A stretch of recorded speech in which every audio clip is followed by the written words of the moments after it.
হাত তোলো তো দেখি। হাত নামালেই অভিশাপ দেবে।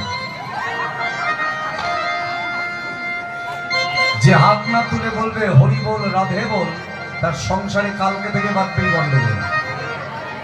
যে বলবে না তার সংসারে গন্ডগোল বাঁধবেই বাঁধবে। এর জন্য তো আমি দায়ী না। তুই হাত তুলিস না, তোর তো সংসার হয়নি।